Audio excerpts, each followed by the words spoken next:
मंडळी नमस्कार. कालच मी झी5 वरती सुपर डुपर नावाचा एक मराठी चित्रपट पाहिला. खूप दिवसापासून इच्छा होती हा चित्रपट पाहायची, पण काल योगायोगाने मला टाइम भेटला आणि मी तो चित्रपट पाहिला. चित्रपट एकदम छान आहे. फॅमिली सोबत वन टाइम वॉच तर नक्कीच आहे. थोडक्यात चित्रपटाची कथा सांगायची ठरलीच, आताच्या चालू युगातील एक कपल असतं जे लिव्ह इन मध्ये राहत असतात. त्यांची मॉडर्न लाईफस्टाईल सोसायटीतल्या लोकांना पटत नाही, म्हणून त्यांना ते तिथला फ्लॅट खाली करायला सांगतात.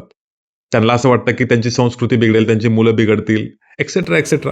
मग काही जुगाड करून हिरो निर्णय घेतो की आपण एक नवीन फ्लॅट खरेदी करायचा. मग ते असा एक फ्लॅट खरेदी करायचा प्रयत्न करतात जेणेकरून त्यांच्या लाईफस्टाईलला काही धक्का न लागता ते आनंदाने जगू शकतील.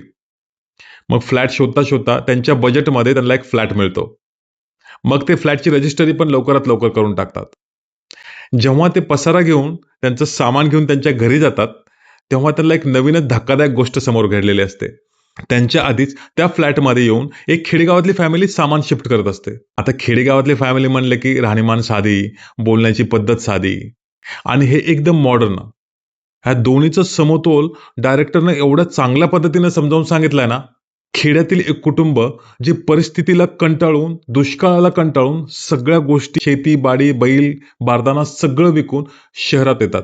कारण त्यांच्या छोट्या मुलाला शहरात नोकरी असते आणि शहरात त्यांना असं वाटतं की आपण नव्यानं सगळ्या गोष्टीला सुरुवात करूयात. पण योगायोगानं त्यांनी जे फ्लॅट खरेदी केलेला असतो, तोही फ्लॅट त्याच ब्रोकरनं यांनाही विकलेला असतो. म्हणजेच एकच फ्लॅट त्या ब्रोकरने 2 व्यक्तीला 18 मिनिटाच्या गॅपमध्ये विकलेला असतो. 18 मिनिटाच्या आधी एकाची रजिस्ट्री होते, 18 मिनिटानंतर दुसऱ्याची रजिस्ट्री करतात. खेडेगावातली फॅमिली जास्त असल्यामुळे मग तिथून पुढे होते धमाल आणि मस्ती चालू. मला कॉमेडीपेक्षा ना भावनिक सीन जास्तच भावले हो मनाला. मग होतो फ्लॅटवरनं गोंधळ.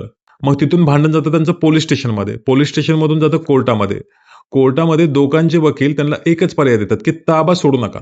म्हणून त्या दोन्ही फॅमिली घरामध्ये जाऊन कब्जा करायला चालू करतात. ही रूम माझी, ती माझी, ही माझी, ती माझी. एकत्र सगळे तिथं राहू लागतात. मग त्यांच्यातले काही क्लॅशेस आहेत, काही गोष्टी आहेत, जुन्या परंपरा, नवीन पिढींच्या गोष्टी. काहीतरी वेगळी स्टोरी पाहायची आहे ना, तर नक्कीच तुम्ही सुपर डुपर पहा. खरं सांगायचं तर चित्रपट इतका जबरदस्त सोशल मेसेज देऊन जातो ना. नातेसंबंध म्हणजे काय? सगळ्यात महत्वाची गोष्ट म्हणजे दोन्हींचं बॅलन्सिंग जे केलेलं आहे, मॉडर्न संस्कृती आणि जुने संस्कृतीचं. ते एकदम सविस्तर सांगण्यात असं आपण डिफाईनच करू शकत नाही की हे बरोबर आणि हे चुकीचे. दोन्हीही दोन्हीच्या ठिकाणी एकदम योग्य वाटतात. हीच आहे डायरेक्टरची कमाल. चित्रपट पाहायचा असेल तर नक्कीच झी5 वरती तुम्हाला मिळेल.